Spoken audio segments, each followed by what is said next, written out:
Hello, this is Dr. Michelle Richards. Welcome to the Ask the Joy Doctor show.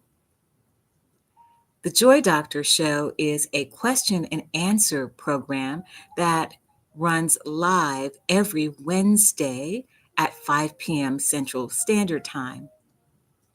Then the show is edited and premieres on Fridays at noon Central Standard Time. I hope that you can join us each week.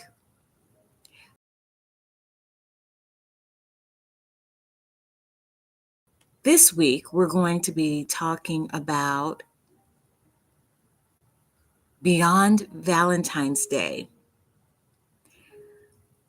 This is the notion of Valentine's Day has always been very well commercialized.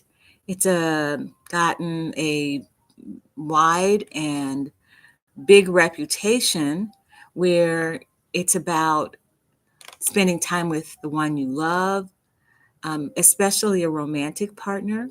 It's about wining and dining them and getting them great presents. But beyond Valentine's Day is really the notion that relationships are not just for that one day and for those types of events. Relationships can be deeper than that. Relationships have their ups and they have their downs. And beyond Valentine's Day means that you need to know how to negotiate romantic relationships beyond those times that are wildly terrific in the relationship.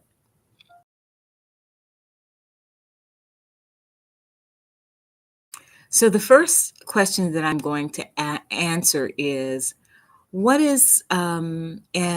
you know that your relationship is healthy? How do you know that how do you know that your romantic relationship is healthy? The first thing I would say is that the communication between you and your lover is healthy or good quality. How do you know it's good quality? You are talking directly to each other. You are not holding secrets from each other. You are listening as much as you speak. You can honestly tell your partner how you feel without feeling like they're going to get angry or that they are going to like abandon you in some way, whether emotionally or physically. So you want to communicate in a way that you're working as a team and you can get things done. This is not about who wins, who's right. It's about how we can work together as a team to build the best relationship and family that we can build. That together, working toward the same goal in the same direction focused, we are more likely to win and win big than if we are at each other or divergent, like we're off to ourselves. So the very first thing I would invite is communication and how that should look. I just described. Now, the second thing I would say is a healthy relationship is that in healthy relationships, they have goals. And those goals are not contradictory. So they they may have their own individual goals. That is absolutely allowed. But they come together and they talk about what their couple and family goals are.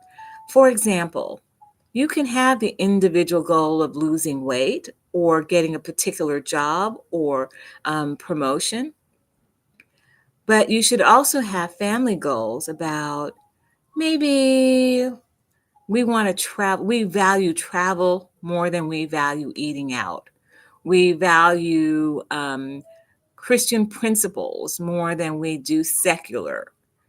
You must have a long-term and a short-term family goal. So the long-term goal may be that our family is going to travel a lot. Therefore, the short-term goal is we're going to live in an austere manner. We're going to pinch our pennies and put away a lot in our retirement and the front end so it will feel like we're poor, so that we will retire early and go travel. That's a great goal, right? If you're into traveling. So couples need to have goals for them to be healthy. Another thing that I think couples need to have in order to be healthy is the ability to laugh at themselves and play and have downtime. In this world, I think a lot of times we get super busy, especially moms, because moms have double duty, full-time job, full-time childcare. And sometimes dads take that on too. But the literature says women have the longer to-do list. So if you would focus on what it is that you can do to laugh about things, play around, giggle, not work so hard, take time off, work-life balance, um, setting boundaries with others who would steal the time that you have to build your relationship and family. Because when it is all said and done, and you are lying on your deathbed, I promise you that your boss or your employees or the company is not going to sit next to you and hold your hand and comfort you as you draw your last breath. Get your priorities straight by setting goals.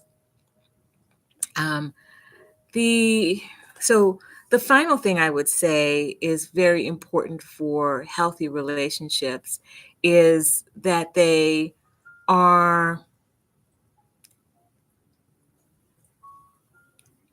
in tune or in line with each other in terms of their values.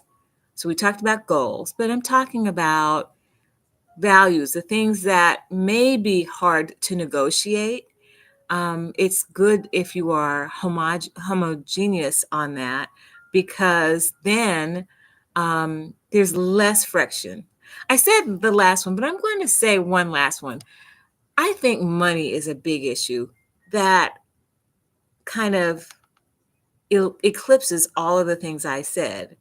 For example, you must set goals with it. You must not be too serious about it. You must have goals about it. Did I say goals already? Um, so you must communicate about it. I think that's what I missed. You must communicate about it. So finances are the thing that people often argue about because they come from different financial cultures.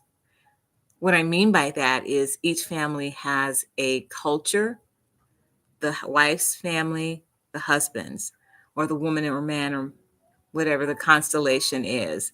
They come from different family cultures, and those family cultures handle or value money differently. And your goal is to bring the ideas about money together and be on the same page about money.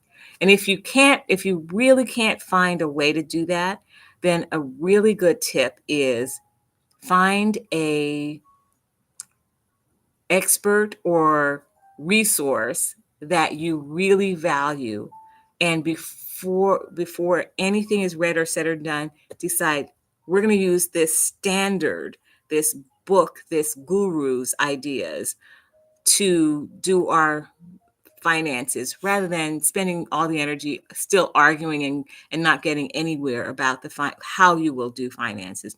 Just choose anyone, eeny, meeny, miny, mo. Any one of those financial gurus will assist you if you choose to follow it as a couple. So that is my answer about healthy couples. I'm sure there are plenty of other things that you can do to be a healthy couple. See, now I just thought of another one. Argue, and argue well. Just argue in a bit healthy way. Not arguing is not healthy. A lot of people think it is. It's not healthy. You should argue for things that are important to you, that matter, but you must come to resolution about them. How do I maintain the romance in relationships? How do I maintain the romance in relationships? Well, remember that playtime that I mentioned in the last question? You must be committed to having that playtime. And, sex is adult play. And it's important to the marriage. Without it, you're roommates, you are friends. But marriage is distinguished by the sex, and then if you want to have children or have children, by children as well, right? So I know we are busy. We're running around with the kids and their events. We have job requirements. Sometimes our job requires us to work after hours and check our mail and, respond to calls and texts. But you must carve out time for your partner and yourself. But first, we're talking about couples right now. But so in order to do that, you may very well need to schedule time that is never violated, right? That no matter who says, we need to see you at this time, that time is your special time, and that you will have to say, no, thank you, or no go, I cannot do this because I'm going to be with my sweetie during that time. You don't even have to give them any reason, but that's not an available time for them. Carve out that time. Carve out the time to go on dates. Carve out the time to talk deeply about how you are, if your goals and values have changed. Talk deeply, not just about the business of marriage and romantic relationship. Talk about who you are today, because guess what? Each of us is changing. Each of us learned something new or experienced something different that makes us a little bit different today than we were yesterday and will be tomorrow.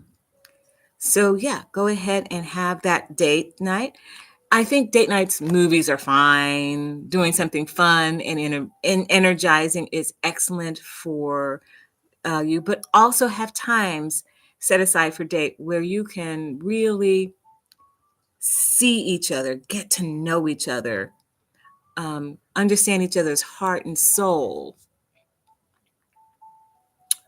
And then finally, yeah, you're going to have to schedule time for sex. I mean, some people don't have any problem with that. But if you are having problem with that, it is not unromantic. Let's see. It is not unromantic. Let's see. It is not. Let's see. Let me take the not out. It is romantic to set time to have sex, because sometimes if you don't, you just don't have sex, and that's not sexy or romantic. How about that? All right. So, how to keep things going? You have to connect with each other. I know that we are a pretty child-centric society right now. Sometimes you have to say no to the children and yes to you as an individual and as a couple, so that you can have that private time. Glad to pop in today and visit with you.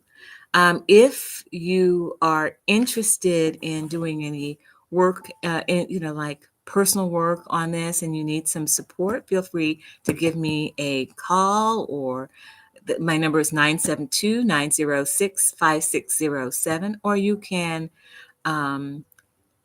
go on my website and register and get a link to schedule a free phone consultation. That's at chezjoy.com. And you can always come back and listen to these Ask the Joy Doctor shows where I will give you tips for free. And I would love to have you join me live so that I can have real-time questions. And I have much more fun when I have an audience, because it's much more fun to be playful with the audience and to talk to an audience. So I hope that you guys will take me up on that and join me. Remember, the show is live on Wednesdays at 5 p.m. Central Standard Time. And then on Friday at noon Central Standard Time, I post the edited version. It premieres at noon on Fridays. All right. Good talking with you all. I will see you the next time. This is Dr. Richards, the Joy Doctor. Remember to take the time to discover your joy for life.